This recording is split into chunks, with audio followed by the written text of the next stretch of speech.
السلام علیکم ویورز، میرا نام سید عطاء الرحمن، میرا یوٹیوب چینل عطا بخاری کے نام سے خالص قرآن کریم کی آواز، کسی فرقہ کسی مسلک سے کوئی تعلق نہیں۔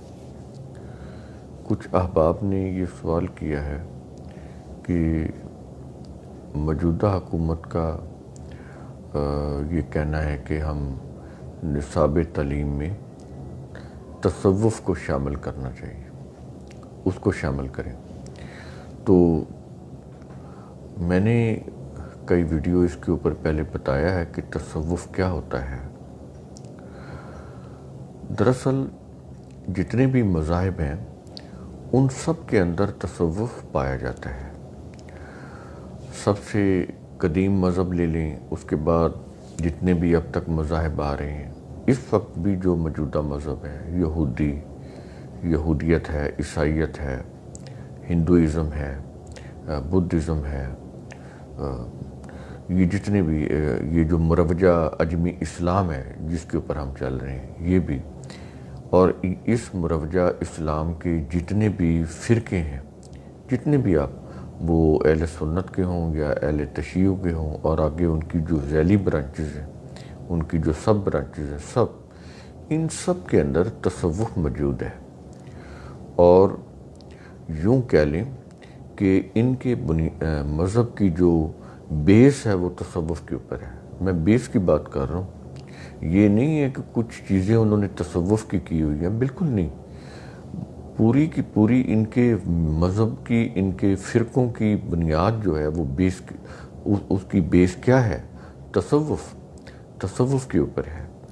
تو اگر یہ حکومت اس کو باضابطہ شامل بھی کرتی ہے تو آلریڈی تو یہ تصوف شامل ہے، کیونکہ سکول مدارس تو مذہبی مدارس کو آپ کہہ لیں، اسکول، وہ جو اسکول ہیں، آگے کالجز ہیں، یونیورسٹیز ہیں، ان کے اندر جو نصاب تعلیم ہے جو مذہب سے ریلیٹڈ ہے، اس کے اندر تصوف آلریڈی موجود ہے۔ اب اس سے ہوگا کیا کہ اگر حکومت کوئی ایسی چیز کرتی ہے تو پھر مزید اس کو تصوف کو مزید اس کو بڑھائے گی، اس کی جو والیوم ہے نصاب کے اندر وہ مزید بڑھے گا، تو اس سے مزید ایک تباہی آئے گی ہماری ینگ جنریشن کے لیے، کیونکہ آباء و اجداد سے جو بھی، کیونکہ ان کی جتنے بھی آباء و اجداد ہیں ہمارے، وہ سارے کسی نہ کسی مذہب سے ریلیٹڈ ہیں نا، اور وہ تصوف کی روح سے آ رہے ہیں۔ اب جب ان کو سرکاری اداروں کے اندر نصاب تعلیم میں باقاعدہ اس کو مزید اس کی مقدار بڑھا کے اس کو مزید زیادہ پڑھایا جائے گا، تو اس سے کیا چیز ہوگی؟ مزید جہالت پیدا ہوگی۔ یہ جو ریشنل ہے چیزوں کو دیکھنا، ریشنلی، یہ مزید ختم ہو جائے گا۔ یعنی پہلے ہی قوم جو ہے وہ عقل و فکر سے کام لینے کے لیے تیار نہیں ہے۔ جب ان کو تصوف کی مزید ڈوز دی جائے گی تو یہ مزید سکنس کا شکار ہوگی، بیمار ہوگی، ذہنی مریض ہوگی۔ تو پہلے کوئی کم مریض نہیں ہے ذہنی طور پر، بالکل یہ فارغ ہو چکے ہیں، تو یہ مزید ہو جائیں گے۔ اچھا، یہ چیزیں کیوں ہوتی ہیں؟ کیا وجہ ہے کہ حکومتوں کے اندر یہ چیزیں کیوں کی جاتی ہیں؟ یہ صرف پاکستان کی بات نہیں ہے، جتنے بھی ممالک ہیں ان کا کوئی بھی مذہب ہے، مسلم مسلک کے لوگوں یا غیر مسلم کے لوگ ہوں، کوئی بھی ہوں، آگے ان کے کوئی بھی فرقے ہوں، تو یہ چیزیں حکومتی لیول کے اوپر کیوں لائی جاتی ہیں؟ وہ اس لیے لائی جاتی ہیں کہ اس کے اندر حکمرانوں کو فائدہ ہوتا ہے۔ حکمرانوں کی جو ذمہ داری ہوتی ہے، لوگوں کی جو جتنی بھی لوگوں کی ذریعہ معاش ہے، لوگوں کا رہن سہن ہے، لوگوں کی ضروریات زندگی ہے، اس سلسلے میں جتنی بھی حکومت کی ذمہ داری ہوتی ہے، تو حکومت اس کے اندر وہ ریلیکس ہو جاتی ہے، اس کو کچھ کرنا نہیں پڑتا۔ لوگ ادھر چلے جاتے ہیں، ریچول بن جاتے ہیں، مذہبی رسوم، مذہبی پوجا پاٹ کے اندر چلے جاتے ہیں، حکومت کے اوپر کوئی ایسی رسپانسبلٹی نہیں رہتی۔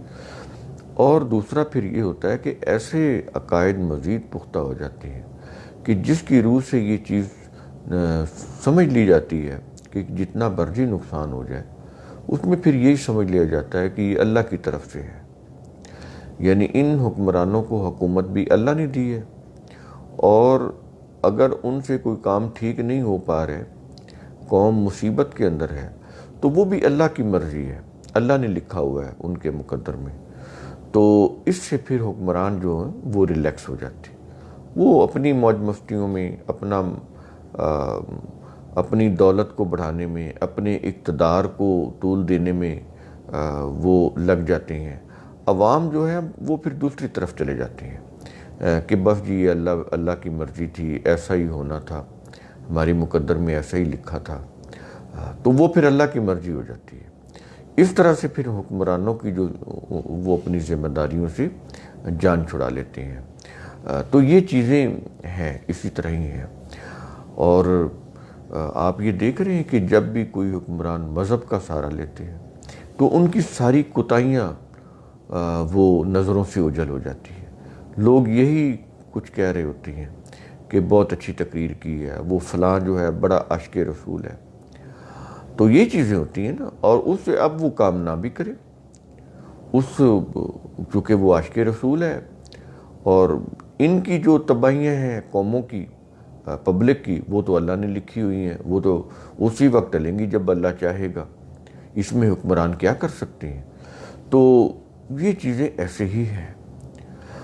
تو کریں، مزید کریں، اس قوم کو تصوف کی طرف لائیں، اور جو لوگ یہ پالیسی بنا رہے ہیں کہ تصوف کو تعلیم کے نصاب میں مزید شامل کریں، ان کو بھی نہیں پتہ تصوف کیا ہے۔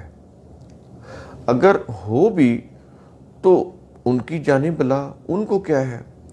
ان کو تو ضروریات زندگی بلکہ تعیشات زندگی بھی حاصل ہے، نہ ان کی مہنگائی کوئی مسئلہ ہے، نہ ان کا کوئی روپے پیسہ ان کے لیے کوئی مسئلہ ہے، ان کے لیے کوئی چیز نہیں ہے، نہ ان کو کوئی رزق کا ان کا کوئی مسئلہ ہے کہ روٹی ملے گی یا نہیں ملے گی، وہ تو تعیشات میں کھیل رہے ہیں۔ عوام مرے، بھوکی مر جائے، مہنگائی ہو جائے، ان کو اس سے کوئی تعلق نہیں ہے۔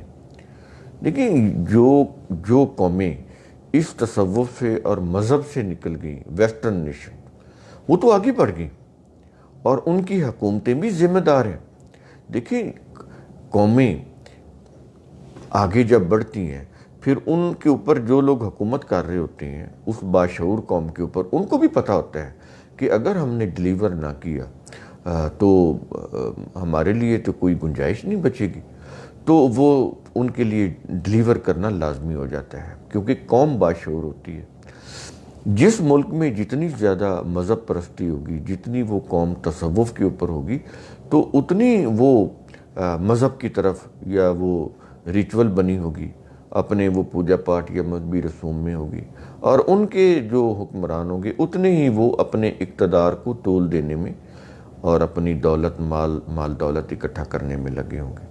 یہی چیز ہے، آپ کی جتنے بھی مسلمان ممالک ہیں، آپ ان میں دیکھ لیں، جس ملک میں جتنے زیادہ لوگ مذہب پرست ہوں گے، مذہبی پوجا پاٹ کرنے والے ہوں گے، اس ملک کے حکمران اتنے ہی زیادہ امیر ہوں گے، اتنے ہی زیادہ وہ ڈکٹیٹر ہوں گے، اتنے ہی زیادہ ان کے پاس اقتدار ہوگا، اتنا ہی زیادہ ان کے پاس مال و دولت ہوگا، اتنا ہی زیادہ وہ اپنے اقتدار کو طول دینے والے ہوتے ہیں۔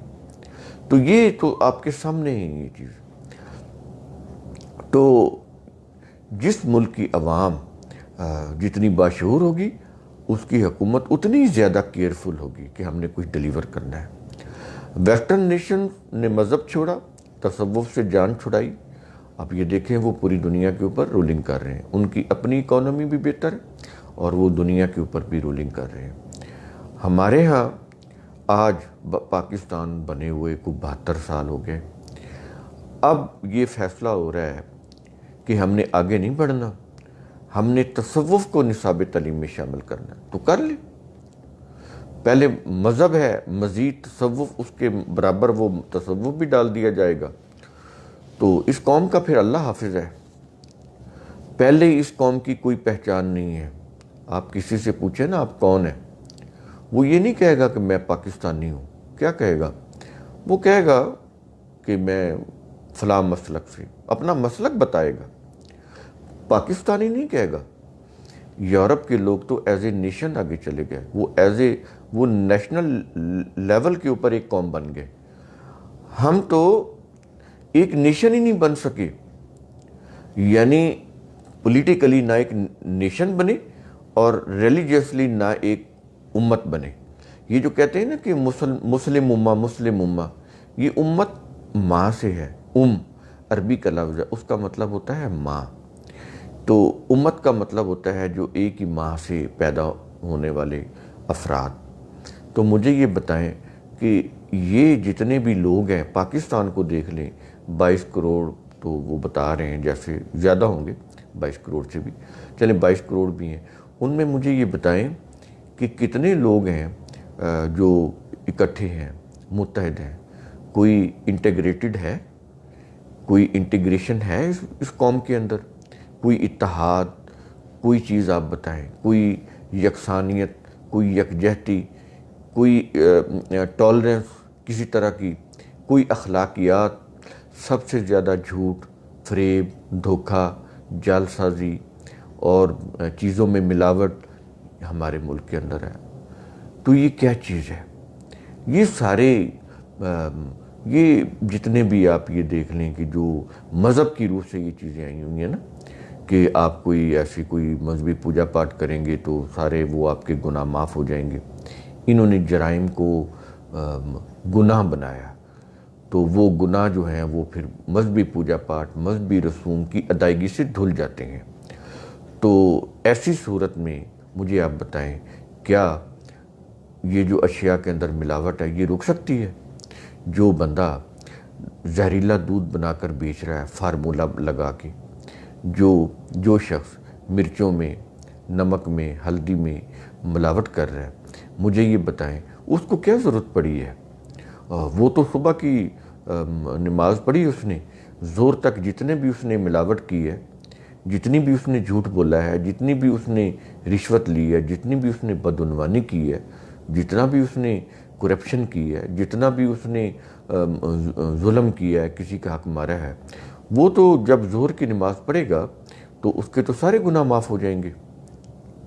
تو مجھے یہ بتائیں کہ جس نے 10 منٹ میں وہ ظہر کی نماز پڑھ کے اپنے گناہ معاف کروا لیے، تو مجھے یہ بتائیں کہ وہ کیوں نہیں وہ کرپشن کرے گا، کیوں وہ بدعنوانی نہیں کرے گا؟ وہ تو کرے گا، کیونکہ اس کے پاس اس کا توڑ ہے۔ اگر اس کا یہ یقین ہے کہ قیامت کے دن میرا حساب ہوگا، تو اس کو یہ بھی یقین ہے کہ یہ جو میں نے مذہبی پوجا پاٹ کی ہے، جو نماز پڑھی ہے، کوئی تسبیح کی ہے یا کوئی ورد، کوئی وظیفہ کیا ہے، تو میرے تو جو میں نے اب تک کے جتنے بھی گناہ کیے وہ معاف ہو گئے۔ پورا سال وہ جتنی بھی چور بازاری کرتے ہیں، ملاوٹ کرتے ہیں، وہ حاجی صاحب جب حج کر کے آتے ہیں تو سارے وہ پورے سال کی وہ جتنی ملاوٹ کی ہوتی ہے، لوگوں کا حق مارا ہوتا ہے، ظلم کیا ہوتا ہے، وہ سارا وہ ایسے ہو جاتا ہے حاجی صاحب جیسے وہ ماں کے پیٹ سے پیدا ہوا ہے۔ تو اب مجھے یہ بتائیں، اس حاجی صاحب کو آپ کیسے روکیں گے؟ قانونی طور پر تو وہ آپ کو تصوف بھی پڑھا دیں گے، اب اس کی راہیں اور آسان ہو جائیں گی۔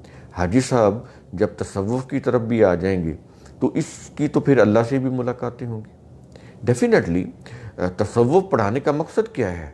کہ لوگ یہ سمجھیں کہ ہم کیسے اللہ کے قریب ہو سکتے ہیں۔ تو صوفی تو اللہ کے قریب ہوتے ہیں، ان کی تو اللہ سے رات وہ ملاقاتیں ہی اللہ سے ہوتی ہیں، تو ان کو تو وحی کی بھی ضرورت نہیں ہوتی۔ یہ بھی سمجھ لیں، تصوف کے اندر وحی کی کوئی ضرورت نہیں ہے۔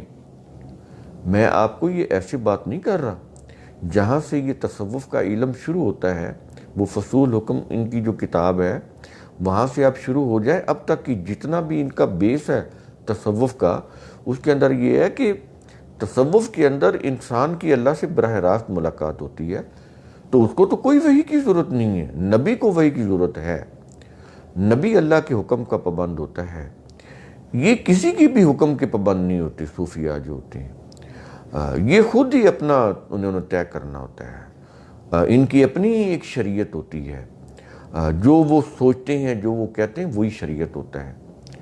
تو ان کے نزدیک تو یہ جو قرآن کریم ہے یہ ہڈیاں ہیں. وہ کہتے ہیں یہ قرآن کریم کے جو الفاظ ہیں یہ تو ہڈیاں ہیں. تو گوشت اور اس کا جو جوہر ہے خون وہ تو ہمارے پاس ہے. تو ہمارے پاس آئیں، ہم بتائیں گے کہ یہ جو قرآن کریم کے الفاظ کے باطنی معنی کیا ہے. دو قسم کے فرقے ہو گئے نا، ایک تو شرعی مذہب والے ہو گئے، ایک تصوف کے مذہب والے ہو گئے. جو شرعی مذہب والے ہیں، فقہ، شریعت ہے نا یہ چیزیں، حدیث والے، تفسیر والے، یہ شرعی علماء ہوتے ہیں. یہ اس کی روایتوں کے ذریعے سے تشریح کر رہے ہوتے ہیں قرآن کریم کی جو آیات ہوتی ہیں. تو وہ بھی یہی کہتے ہیں کہ اگر تم نے اپنی عقل و فکر سے کام لیا تو تم دہریے ہو جاؤ گے. تم نے اگر کوئی قرآن کریم کے میننگ سمجھنے ہیں، مفہوم سمجھنا ہے، تو پہلے ہمارے پاس آؤ. ہم روایات کی روح سے بتائیں گے کہ قرآن کریم کے فلاں آیت کے کیا میننگ ہے. یہی چیز اہل تصوف کہتے ہیں کہ یہ جو شرعی علماء ہیں یہ تو جھوٹ بولتے ہیں، ان کو کیا پتہ.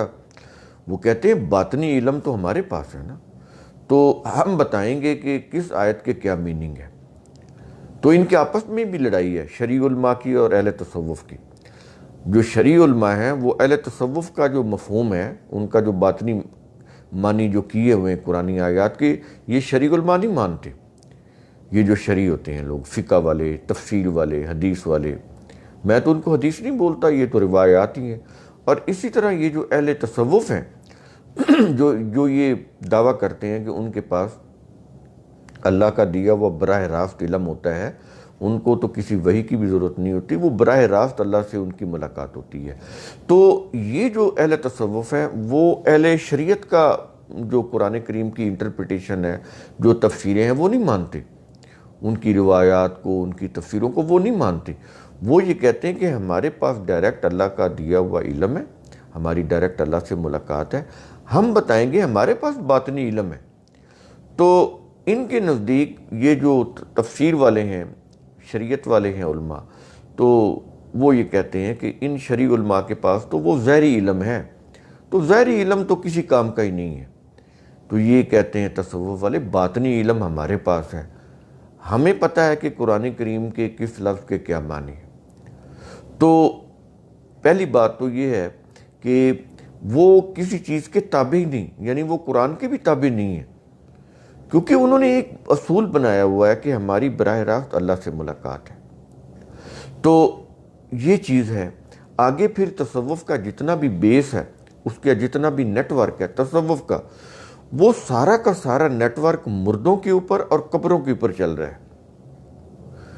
دوبارہ سن لیں، تصوف کا جتنا بھی نیٹ ورک ہے، جتنا بھی بیس ہے، جتنی بھی بنیاد ہے، ساری کی ساری مردوں کے اوپر ہے. جو مرے ہوئے ان کے اوپر چلتا ہے ان کا نیٹ ورک. یہ جو ان کے مردے ہوتے ہیں جن کو یہ اولیاء کہتے ہیں، وہ مردے قبروں کے اندر زندہ ہوتے ہیں، وہ مرے ہوئے نہیں ہوتے. تو وہ مردے جو ہوتے ہیں وہ پورا ایک نظام چلا رہے ہوتے ہیں. پوری ان کی مردوں کی آپس میں کمیونیکیشن ہوتی ہے.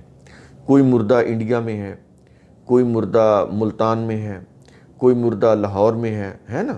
تو یہ جہاں جہاں بھی ہیں، کوئی اجمیر شریف میں ہے، کوئی وہ داتا کی نگری میں ہے، یہ ان کے الفاظ ہیں. تو یہ مردے آپس میں کمیونیکیشن کرتے ہیں، آرڈرز پاس کرتے ہیں. تو یہ اندر جو قبروں کے اندر ایک سلسلہ چلا ہوا ہے ان کا. تو وہ یہ کہتے ہیں کہ یہ سارا جو نظام ہے، یہ سارا وہ مردے چلا رہے ہیں ان کے نزدیک.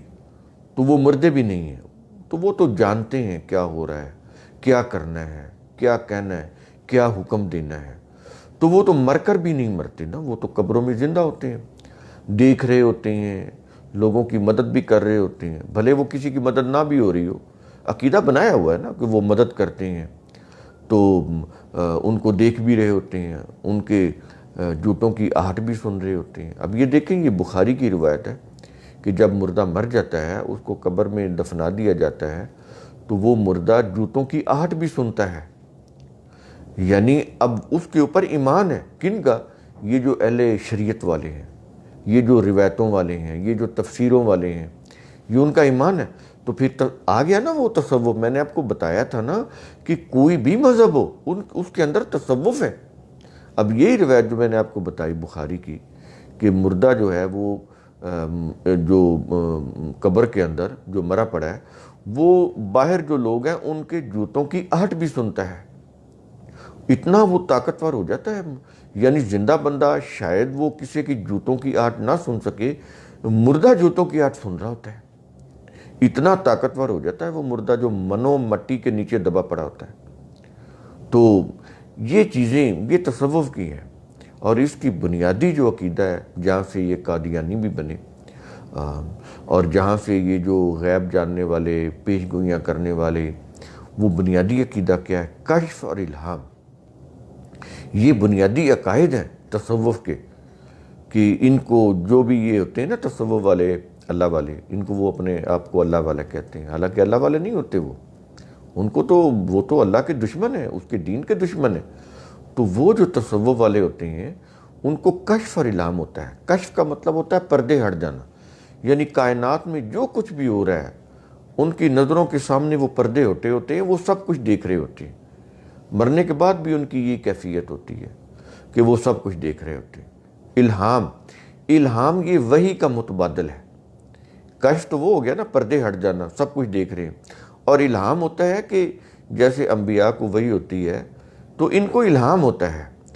وحی اور الہام ایک ہی چیز ہے. جیسے پانی آپ کہہ لیں اور آب کہہ لیں، اور پانی اور آب ایک ہی چیز ہے.